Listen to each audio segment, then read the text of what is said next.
Hello and welcome to the next episode of Cylinder Radio. I'm your host, Will Roosh, high school teacher in Los Angeles, going into my 17th year teaching social studies in Los Angeles.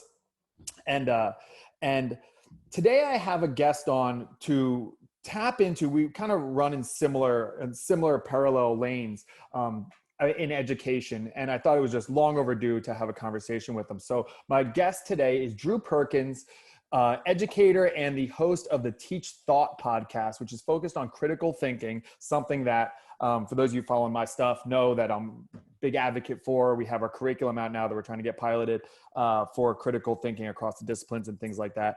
And I'm looking for allies essentially to work with and talk to and share kind of the work of, because I think that taking on things like fixing the education system or upgrading the education system is quite a David and Goliath situation. So Drew, I'm really excited to bring you on here and have a conversation with you. And we could have just done it privately, but I think that it's like, why not put it out publicly and so people can share? Because I think there's other educators that would be interested in us talking. So thank you for being here, truly. Can you share a little bit about your background, what kind of got you into the podcast space, education, all that kind of stuff? Yeah, well, thanks for having me. Definitely good to connect. And I know we've tried to do this for, it seems like some time. Yeah. And yeah, we do definitely travel in some of the same spaces. And so I was a teacher for 15 years and left the classroom in 2012. My mom was a teacher. My grandmother was a teacher. I have on my wall over here my grandmother's teaching contract and her certificate from 1933-34, which is interesting. So she made in 1933-34 in Erie, Pennsylvania, $960 for the year. And also her contract says she could be released or basically fired for change in name, which would be marriage, and change in condition, which would be pregnancy. And sometimes, although if sometimes not as often, I would make the joke that it seemed like a terrible HR policy because women are the ones we know can get pregnant. But of course, as we know, that there's some controversy around that kind of a statement these days. So so maybe we can revisit that. But anyways, I left the classroom in 2012 as I started doing some work as a national faculty member for what was the Buck Institute, and they do a lot of project-based learning work. Now PBL works. And then I was also working for a nonprofit education organization here in Louisville called the Collaborative for Teaching in Louisville, or Collaborative for Teaching and Learning. And then I started, actually my main job, the one that actually pays me, and the Teach Thought podcast is certainly part of this. I'm the director of Teach Thought PD, so we do professional development with schools around the world. Most of it's in the United States, but I will hopefully be getting on a plane here to go to Hamburg, Germany, to work with a school on project-based learning on August 4th. And I say hopefully because who knows what will happen. I'm going to be working with a school in New Jersey and hopefully return on the 3rd, and hopefully flights will be good and no COVID and all those things. And then get on a flight to, actually I'm going to Paris with my daughters. So I have two daughters, 13 and 15. They're going to come with me. We're going to hit Paris, Amsterdam, and then go to Hamburg. I'll do some work, and they're going to hang out with some host families and experience life as a Hamburgerian. So yeah, I definitely enjoy doing the podcast. I get to talk to a lot of people. It's a selfish pleasure, really. Yeah. It's like they send me books and I get to read them and talk with, John Hattie and Howard Gardner. And they're like, it's amazing to me that I get an email asking, do you have time? Would you be able to talk with Howard Gardner? I'm like, well, let me see if I can free up my schedule. Right. Right. Yeah. Yeah. Yeah, podcasts do that. Like, it's one of the reasons why I started this one was not really particularly for education, like in the classical sense, but more just looking for different perspectives on things. My whole thing is like viewpoint diversity. So I was like, I've never really had like a full deep conversation with a trans person. So how do I do this? Well, I just have a podcast. It's almost like money laundering. It's like conversation laundering. It's like, this is a way to get people who I want to talk to to me. And then I can share that process with everybody. Yeah. So your big thing is critical thinking. What are your thoughts about that? Because that's when I was like, okay, Heterodox Academy offered this like grant opportunity.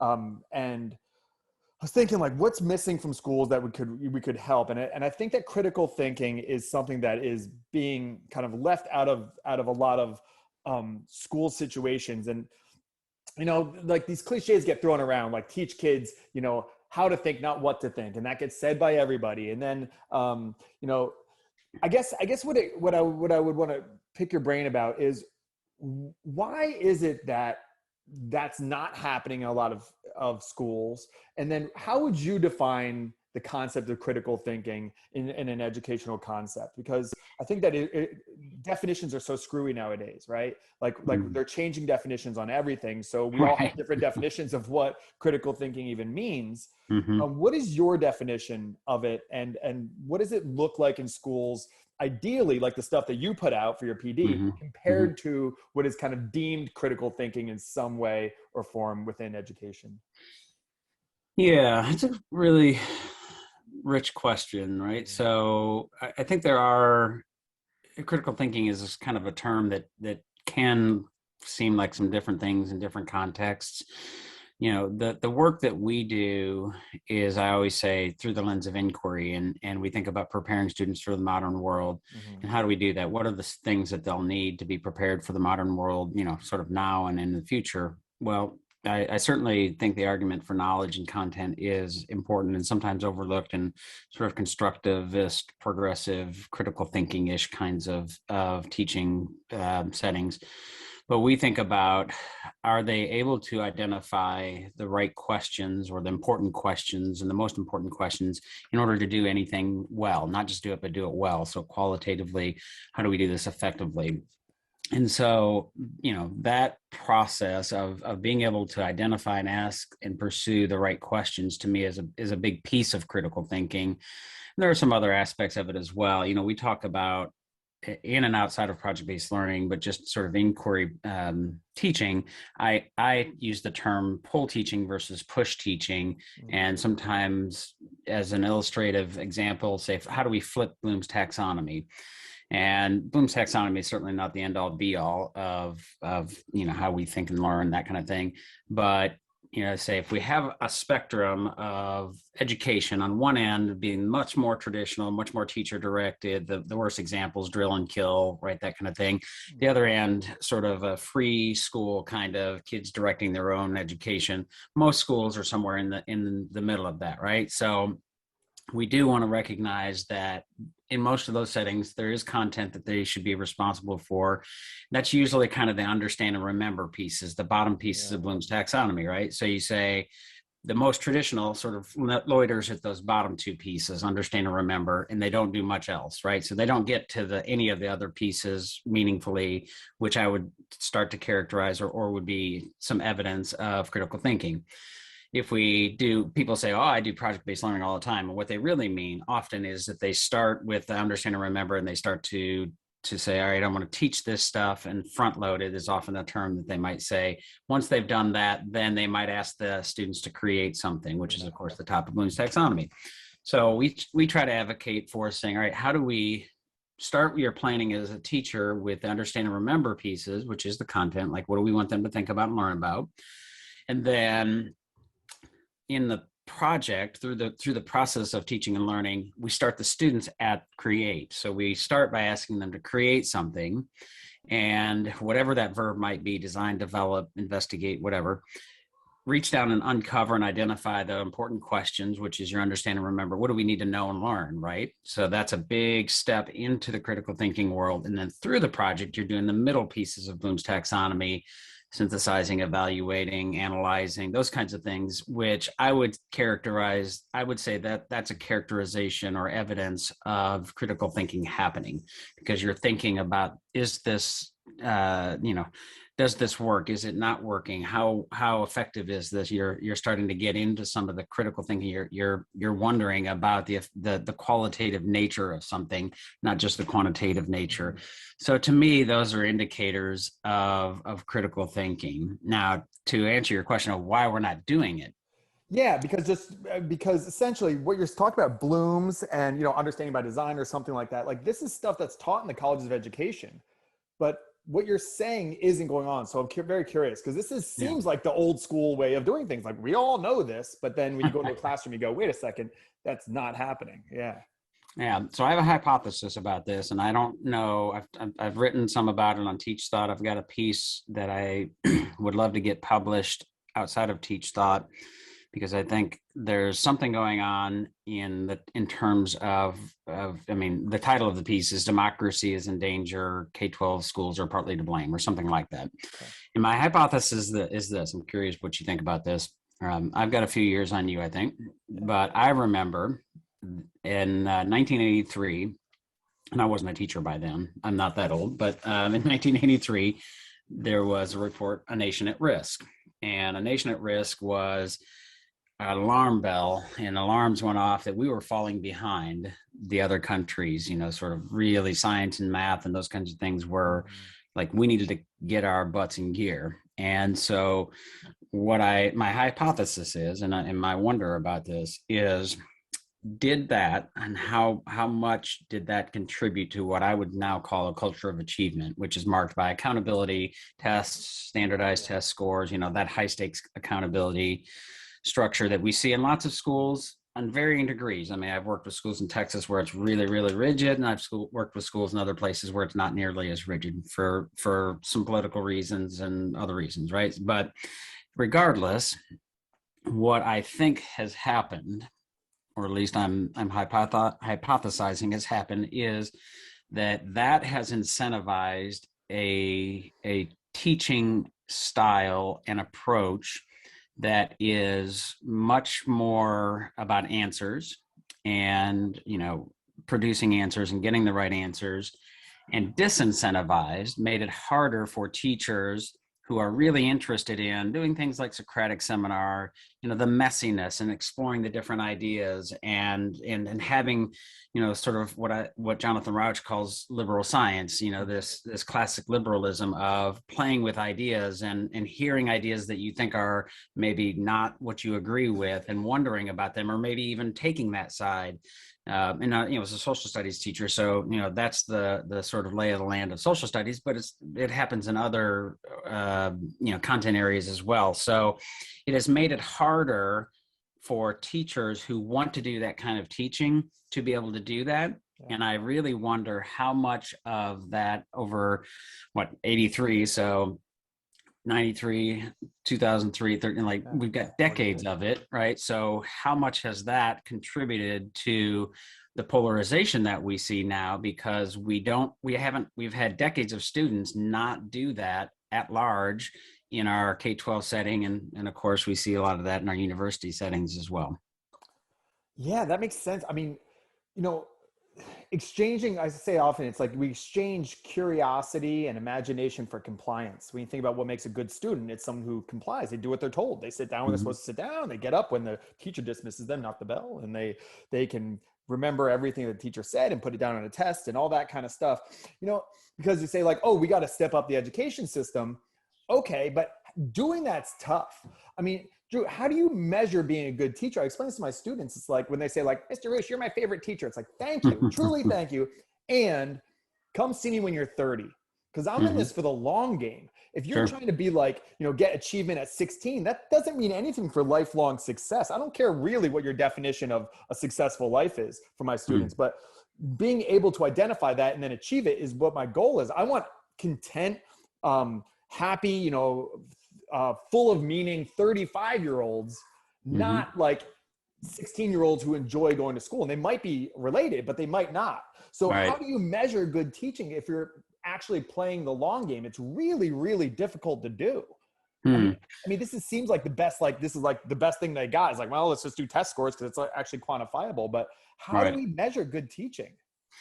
Yeah, it's a very difficult thing because it is, and in part, this is why I used to be, and I am an advocate of school choice, but I used to tend to sympathize more with the sort of free market competition Hmm. will solve all these problems. And I think it is an important piece of that, but it's not like school is not a commodity. It's not like a restaurant, like, and it doesn't happen. You don't often, or you often don't see those results immediately Right. that are those long-term skills, right? You know, so you can, and I do think it's important. And I do think that is a valid criticism of the kind of constructivist progressive education that we might be talking about here, is that sometimes, and too often, they're after behavioral engagement, not necessarily, or at least they'll settle for behavioral engagement and not as much in pursuit of and insisting on cognitive engagement.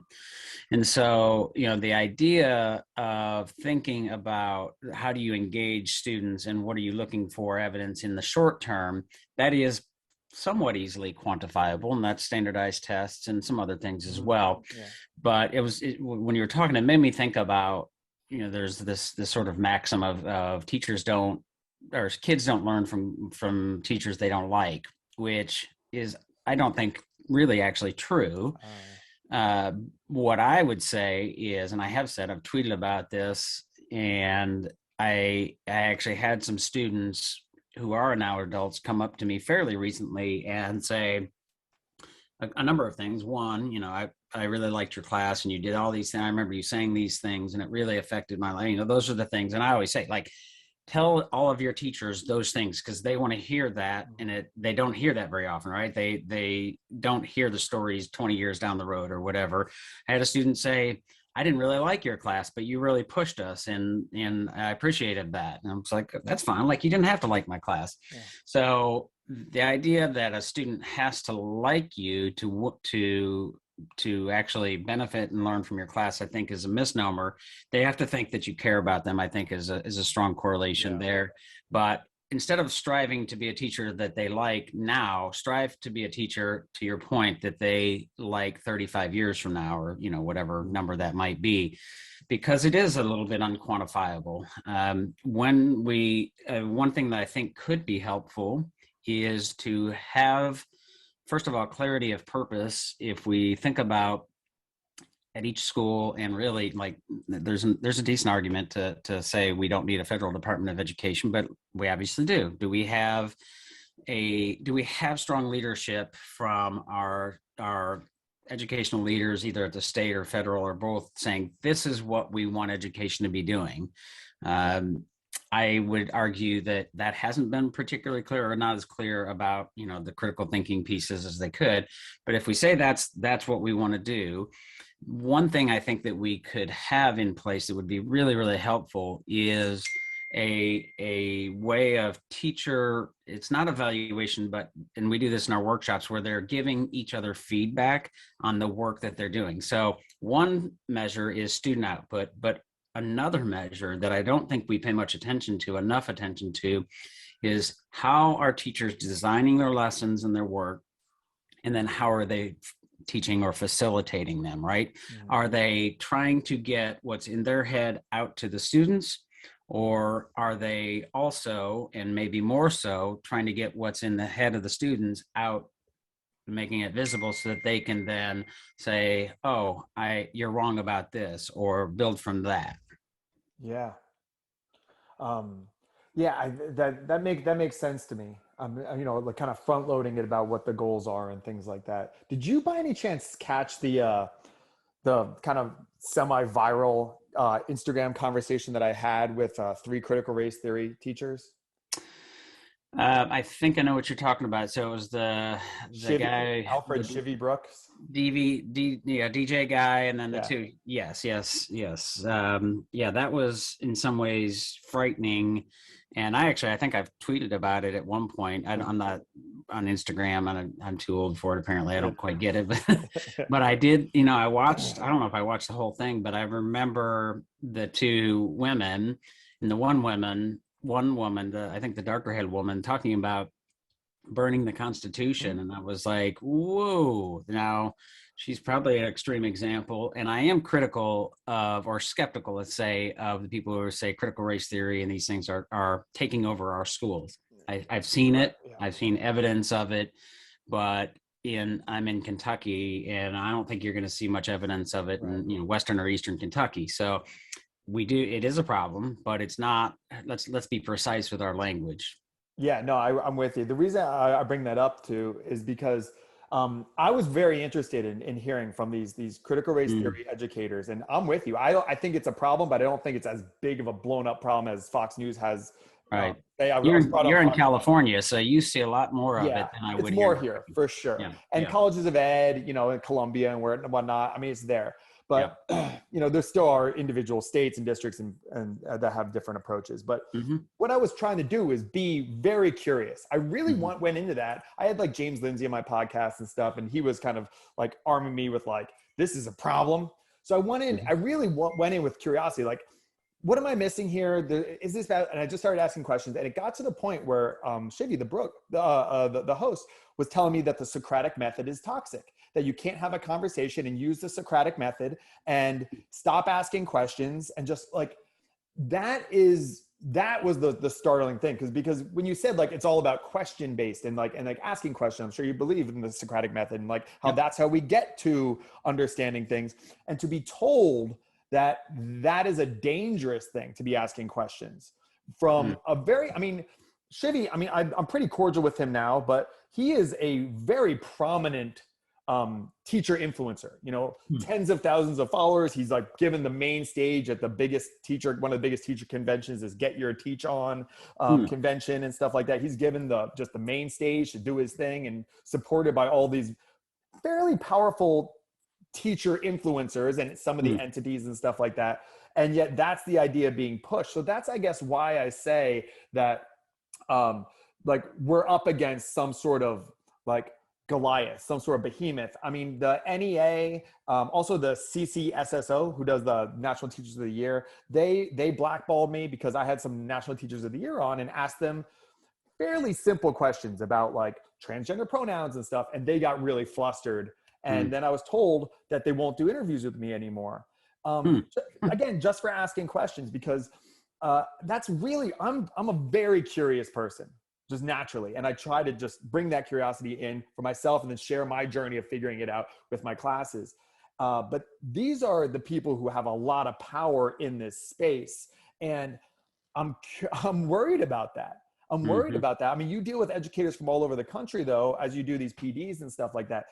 How common is this culture war stuff? This, whether it's woke, or I have a friend who teaches up in Idaho and she has the opposite problem. She has like the white flight stuff where she has a lot of like really hardcore, like almost like alt-right conservatives in schools kind of pushing their weird, whatever, MAGA agenda or whatever it is. Right. But how common is this from your understanding? Because you go around and how much of it is overblown?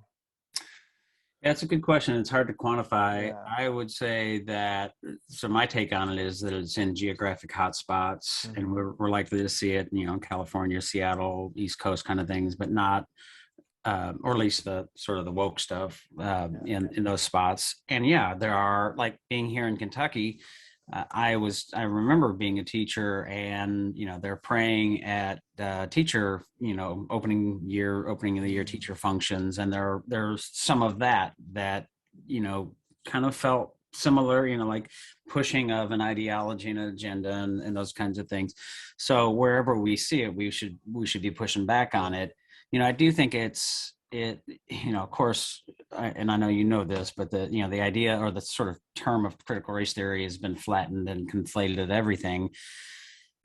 James Lindsay, who's been on my podcast a couple of times, has turned, I mean, I don't know where he's gone.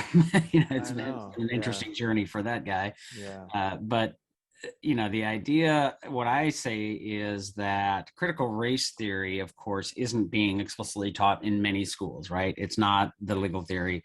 It is what's happening is there's a derivative version of it with activists and consultants that we see sort of trickling down into the teaching force and you'll see hints of it. You'll see more explicit versions of it. And certainly you'll see it, lives of TikTok or something. We'll search them out and find all of them that they possibly can. And, you got to be very, very skeptical of that or not. It's just same kind of thing as Trumpism, right? You see evidence of all this stuff that Trump does. And it's like, it's so easy to jump on those extreme examples and just be really angry.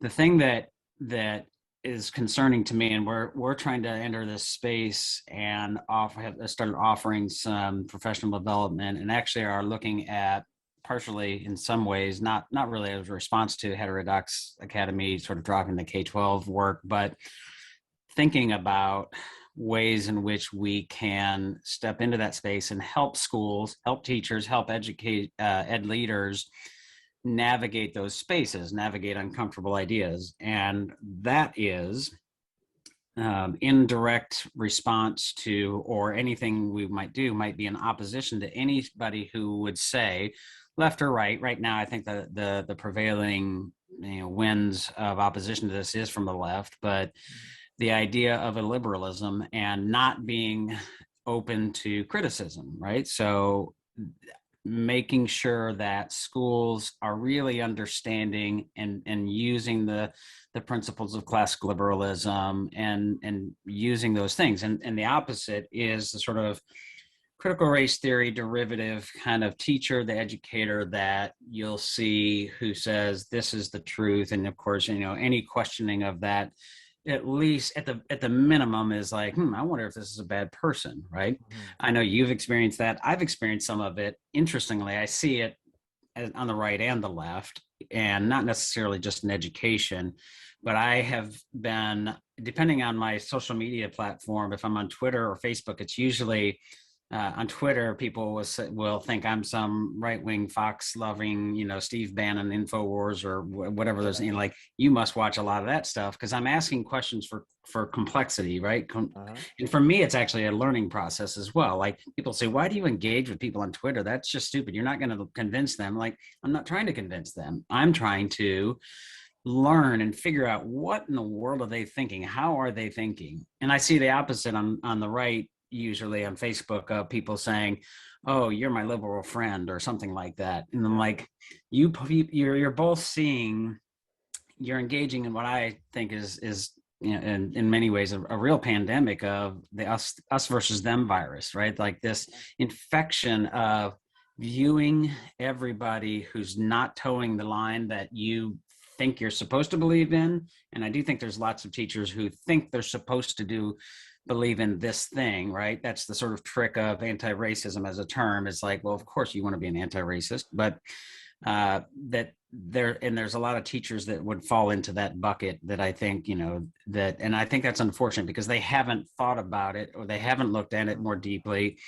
And I would characterize probably most teachers in that bucket. Like they are either they're not particularly interested in this culture war stuff. And I think there's a lot of teachers like that, or they've had to actually confront it. I mean, I was working with a group of teachers in Waukesha, Wisconsin, which of course was all over the news. And we're talking about projects and project-based learning. And I said, well, what about a project? And I don't remember the exact terms of the project, but it was something that was at least tangential, if not pretty connected to racism and stuff like that. And they were like, oh, no, terrified to get into that. And deservedly so.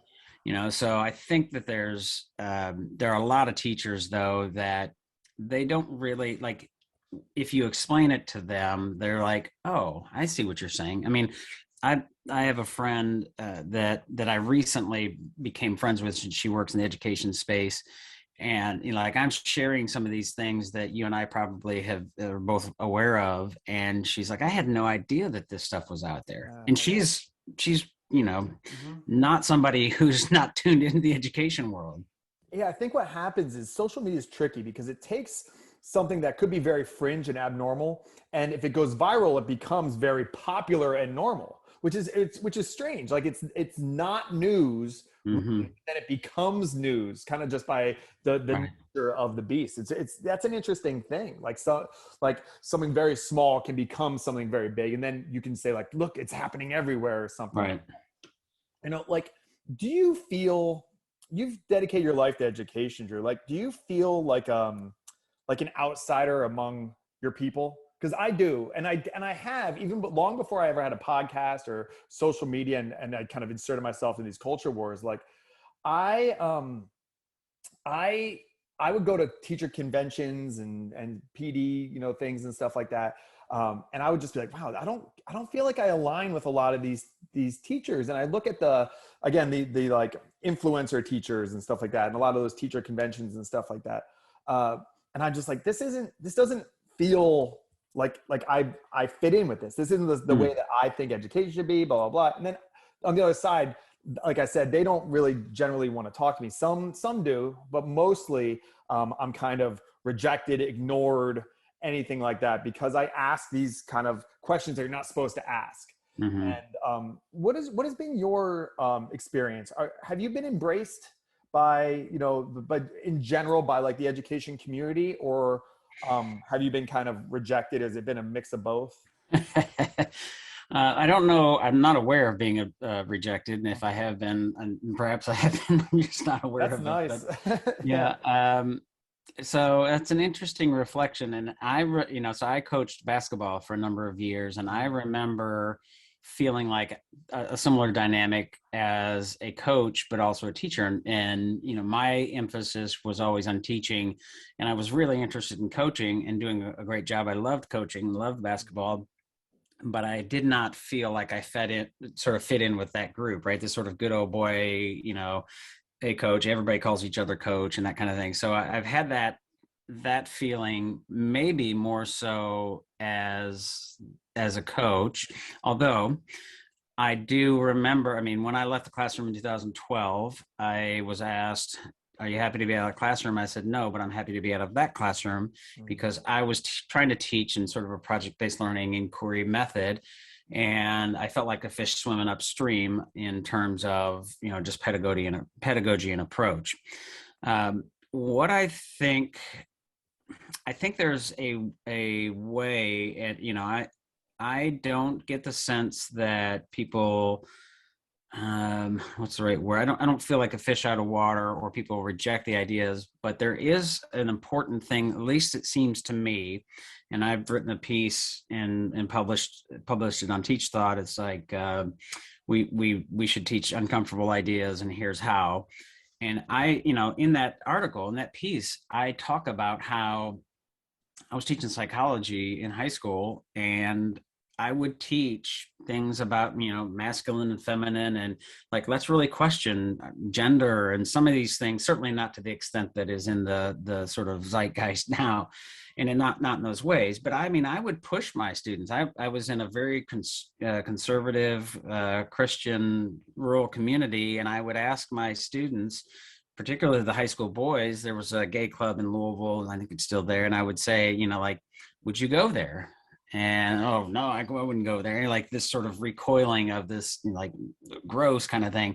And, to not antagonistically, but to try to spur those kinds of conversations that do lead to deeper learning. And, I showed, the Holocaust videos. I forget the exact name of it, Bring Before the Night or something. It's like a Alfred Hitchcock black and white. Well, they're literally naked bodies, they're just bulldozing them into a grave. Those very hard things. I would today, if somebody said, hey, matter of fact, they do here in Kentucky, they wouldn't want you to teach 1619 project education stuff. And while I disagree with their assertion, that's a heck of a question. And I would absolutely put that to the forefront.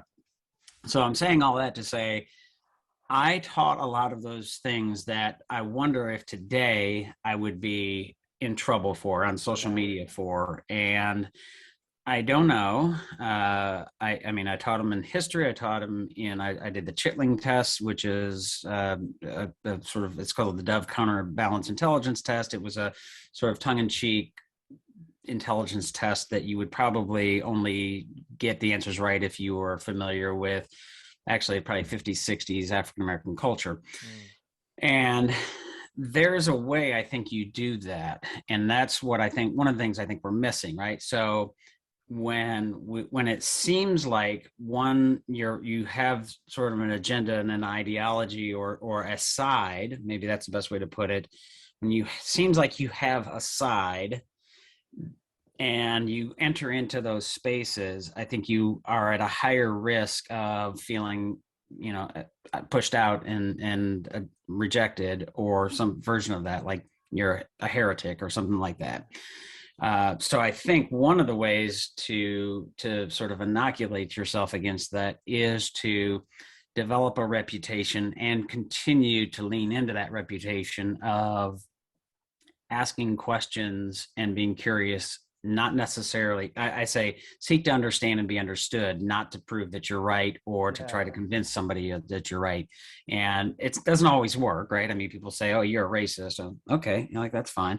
Or you're a, lefty liberal or something like that. And that's okay. Like it does happen. But I think maybe for either and maybe both, I don't particularly care if people are, pushing back and say, reject me or whatever. But I also think and hope that the reputational and the practices of what I do and how I do help inoculate against that some. Yeah, I mean, I'm with you. I have a side for a lot of stuff, but they're pretty loosely held. I mean, I really believe in seeking disconfirmation. So the reason I want to talk to a lot of people and from like the whatever Ibram Kendi camp or whatever is because I'm probably missing something. Right. But if I can't communicate with you, right, then how will I ever know what I'm missing? And then I'm going to hold on to this my side when I'm actually seeking to disrupt it. It's funny we brought up the gay club thing. I think it was like 2013. There was an NBA player, Jason Williams, maybe, who came out of the closet. I forget if that was his name, but I remember asking my students who played basketball. I said, "How would you feel if you had a gay kid on the team?" And it was interesting because they were like, "Can he hit a jumper?" Like they did, like it was like can you produce? Yeah, like I don't care, And I had a student a couple years ago who said something really crazy, like I don't learn from women or something along those lines. So I pulled him aside. I was like, "Are you out of your mind? Like, what if you start a media company and Oprah Winfrey says, 'Hey, let me give you some pointers.' Sorry, Oprah Winfrey, what could you ever teach me about media?" Right. Like you're setting yourself up for failure. If you say like, "I don't want a gay kid on my team," and he's a great player, it's a faulty way of looking at it. And then that was a way to get these kids to see the error of their ways, not by just reprimanding them saying you're a bigot, you're terrible, but bringing them into the logical reasons why being racist or discriminatory in those ways is just, it's a bad kind of operating system to work. Yeah.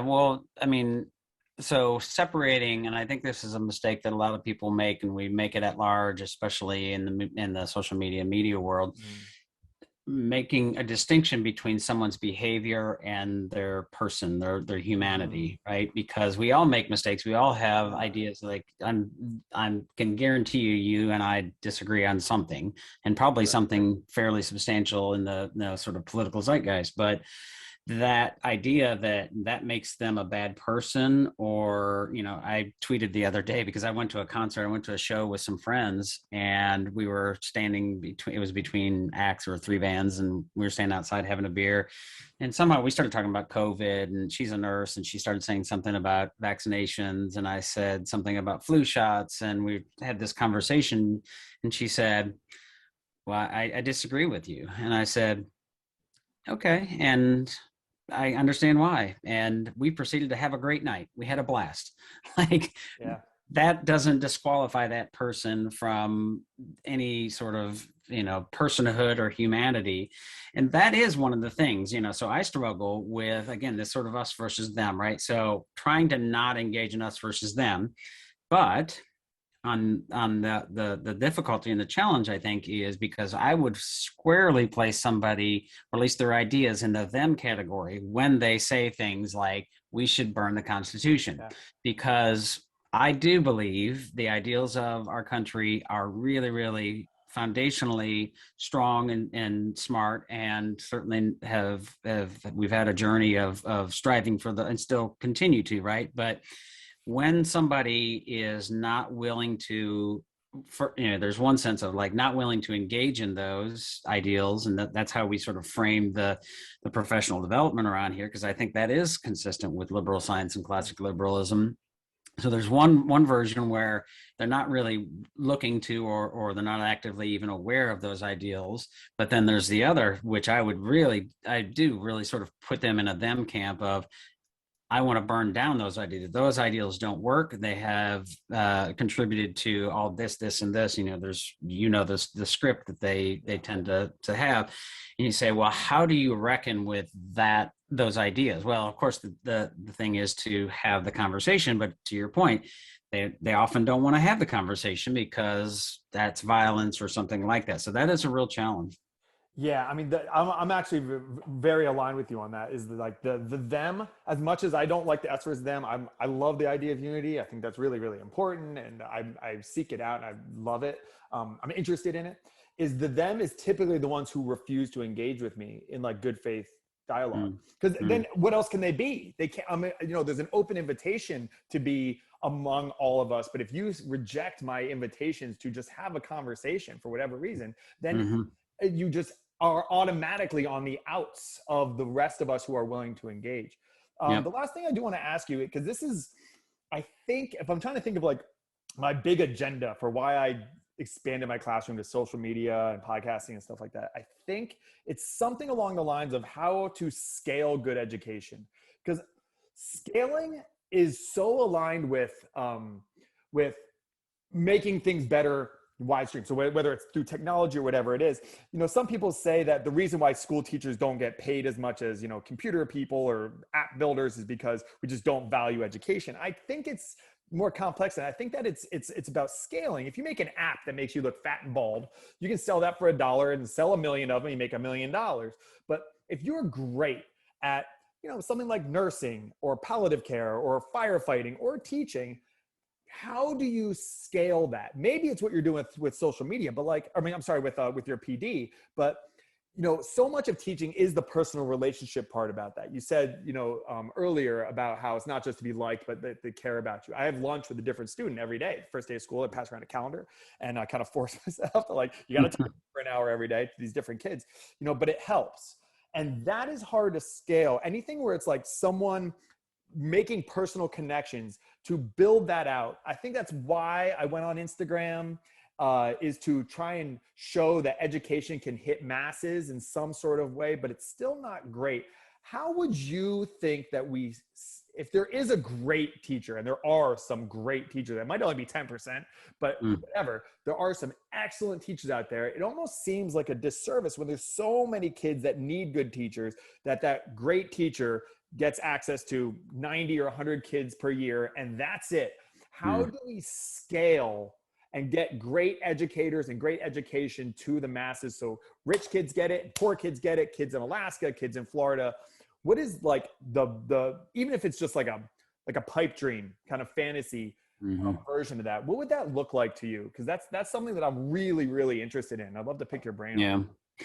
Well, yeah, it's a massive challenge and daunting and depressing to think about because of the barriers and obstacles to getting us there. But the big thing that we try to focus on, and I try to focus on, and I think would make a big difference, is an inquiry mindset, because that is scalable. That there'll be different versions of that and success and expertise with that, but it's amazing to me how many teachers we experience that have been teaching for a number of years or fresh out of pre-service who don't seem to have what I would call an inquiry mindset, and that idea that just the ways in which you can use your language and experiences and things like that to pull really interesting and profound and great thinking from kids.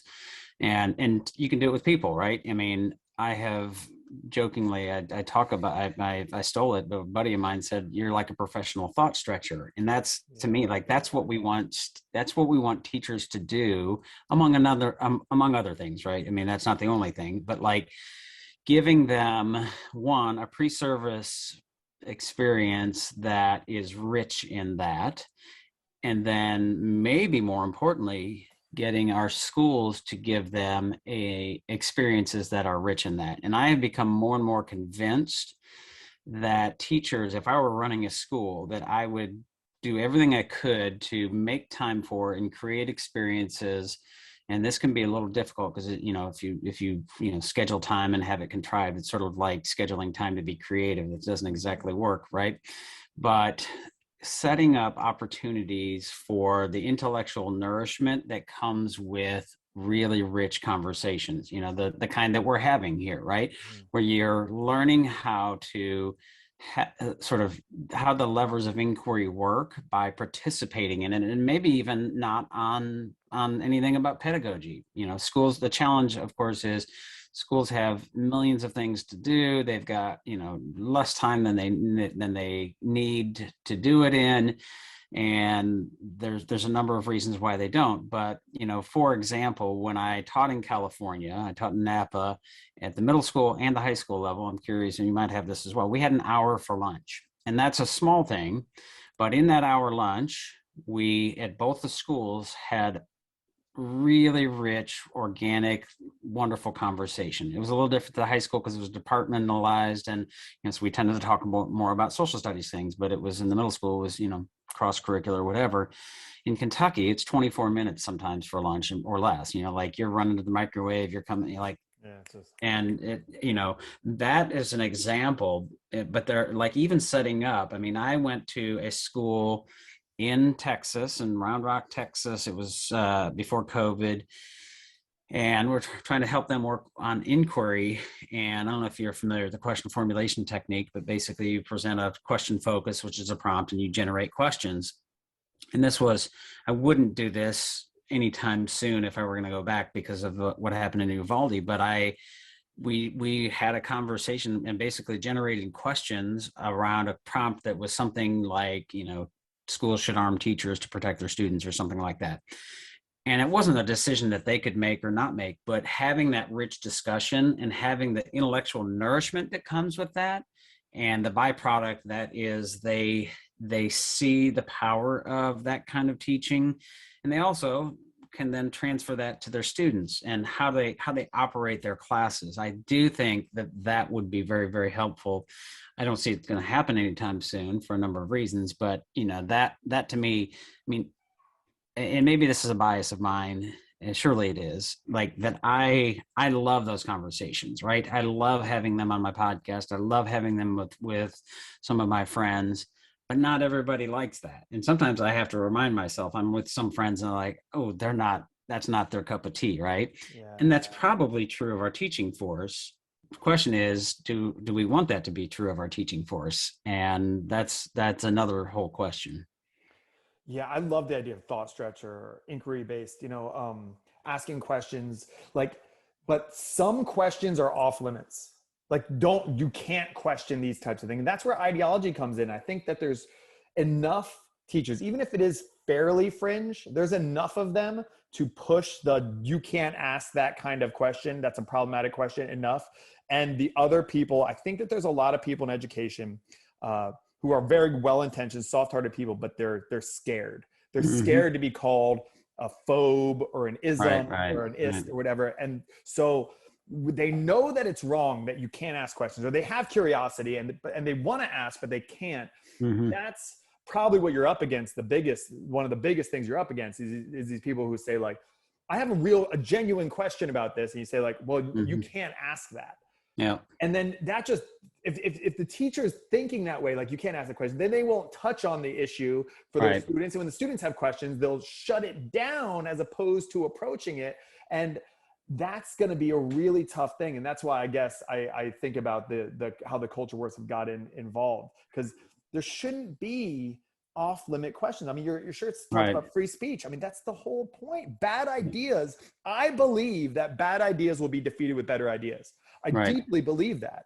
And if we don't allow that process to happen, then what happens is people with bad ideas will be driven underground because they'll be scared to share them, but they'll find other people underground and wherever that is, whatever media sources that'll be. And I signed up for one of those like alternate Parlor or something like that one time. And it was so gross. Like going up like, I like shut it right away. It's just like really bad because all the bad ideas go there, and then they're in their own bad echo chamber. And, I believe sunlight's the best Yeah. disinfectant. So Well, it I doesn't have to have guess to a be lot. that Yeah. way. So it doesn't have to be that way. And there are teachers, or there are school leaders. One of them, actually, you're in LA, right? Mm-hmm. So I don't know if you've heard of. I think it's called New Road School. Mm-hmm. Lutheran Williams I think he's still the principal there, and he's been on the podcast. And he and I had just a lovely conversation. And I actually need to reach out to him and talk with him about some of the things that I mentioned earlier. But we were talking about that, like, how do you do that, and like, how do you keep that from getting ugly? And he says, you don't. Like, it does get ugly sometimes, but you have to have that culture where you're going to discuss and talk about those things. So education leaders, and that's one of my wonders. Like, we have a workshop now to help education leaders do that kind of work. We're actually going to be partnering with FIRE, which is my shirt says "Free Speech Makes Free People," because I just got it in the mail yesterday for my, I guess, membership or whatever. But they work in that space, right? Thinking about how do we reinforce and further and advocate for those ideas. And Lutheran Williams at New Road School is a great example of that, as far as I can tell. I've not been there, but talking with him, you look at his website, their website, and you will see language of that would probably trigger some people on the right of like diversity and equality and things like that. But if you dig a little deeper and you look and you go, wow, I think they're doing some really great work. And Lutheran, in our conversation that we had, when I had him on the Teach a Lot podcast, was, classic liberalism right on down the line. Like these are things that we have to talk about. And if we don't talk about them, we'll never figure them out. And we still probably will never figure them out, but we'll get closer to figuring them out. We'll explore the complexity of it. But you have to be willing to have the conversation, and that means you have to be willing to hear some things that you might not like to hear. Yeah. And I think that is actually, honestly, the norm of most people, because most schools are not embroiled in culture war stuff, and they don't want to be. But I mean, I was working in Chicago public schools, Frederick Douglass High School in the middle of Chicago. Like, kids have to walk around certain areas because there's gang stuff and, all the stuff that you might imagine with an inner city Chicago school. And on their wall are, norms for participation, and they are not consistent with, sort of critical race theory derived. It's like, have, grace or extend grace, and, listen to be understood, or, all the things that would be consistent with classic liberalism. And it's so interesting to see that in classrooms where many of those kinds of activists would say, no. But I think that's actually the norm. We have to reinforce, we have to have that happening in our schools. And I do think that our education leaders, our superintendents and principals probably don't know enough about that. I don't know that they want to know enough about that, or they've got to figure out their PD for their teachers, and they're not particularly concerned with themselves, and they'd rather not deal with it because it's easier to not deal with it until you have to deal with it. But I do think that is something that could really help, and that's something we're going to be working on, trying to advocate for. How do we insist? And that's my thing with, and I've talked with our state senator here, one of our state senators, whose mom, she's the mom of one of my former students, filed an anti-CRT bill. And I reached out, and this started in June, and we've had multiple emails back and forth. To her credit, she's listened really, we had a great conversation. We got on the phone, and I told her, I said, first, I don't think that's probably necessary. But second of all, I don't think your anti-CRT bill is going to do what you think it's going to do. And third of all, it's illiberal. It's not a good idea. And here's why. I said, I would teach the 1619 project, or, use that central question. And me as a teacher, I had your son, that's not I'm not an activist for that. But what would happen if I did that according to your bill? And she said, yeah, I can totally see how that would be a problem. And she actually asked me to help draft language for it, which there was another bill that got passed. So, it's irrelevant. But we have to insist on a liberal, and liberal is a hard word because people on the right are going to be triggered by it. But like, do we have a better word for, classic liberalism? John Stuart Mill liberal. Yeah. Right. But they don't know that. They don't know that word. So. Yeah. Yeah, I'm not for these banning of critical race. I think that if you're going to bring in Ibram Kendi and Robin DiAngelo, then bring in Douglas Murray too. Sure. Like, bring it like, and then Glenn so Lowry. yeah, like don't ban stuff. Just bring in more perspectives. Yeah. So what you're doing is really great. Where can people, because I think if teachers are listening, or people or parents are listening, and they're worried about their children's school or student school going in like a weird direction, a more politicized direction or something like that, your curriculum and your stuff, your PDs, just, it's not direct. It's a way of thinking, as you said, not saying that this is wrong or this is right. It's just getting people to think, and it's done in a way that is way more non-political, classic ideas of how to think and stuff like that. So where can people follow along? I'm sure we have some overlap, but I'm sure we have a lot of unique audiences as well. So where can people find your work, the Teach Thought stuff, everything like that? Can you throw in your plugs? Because I think people will be interested in checking it out. Yeah, so we have two websites. So teachthought.com is our main website, has all of our blog content, and you'll see advertisements on that. We also have the Teach Thought PD site, which is wegrowteachers.com. And that has a lot of the blog content, also has the podcast. So you can find the Teach Thought podcast episodes there, the archive of it. But of course, we're on Apple, iTunes, Spotify, all the main pieces there. We're on social media. So at Teach Thought PD or at Teach Thought, and I'm at D Perkins Ed. So DPERKINSED. And I think that probably is it. Yeah. Cool. All right. Well, I'll put those in the notes for it. Drew, it's great to talk to you. I really appreciate you, what you're doing. And I hope to be able to kind of parallel with you, doing our own things, but also aligning on a lot of stuff. So we can try and fix this problem. I think that it's due for some sort of renovation. I'm not down to destroy and deconstruct everything. I think we need a renovation crew, not a destruction crew. Or right. Yeah. Crew, so. We need to update the cabinets. I think so. Yeah, I think that's it. So it's great really to connect. You being here, man. We can finally do it. Yeah. Travel safe, and we'll talk in the future. All right. Take care, man.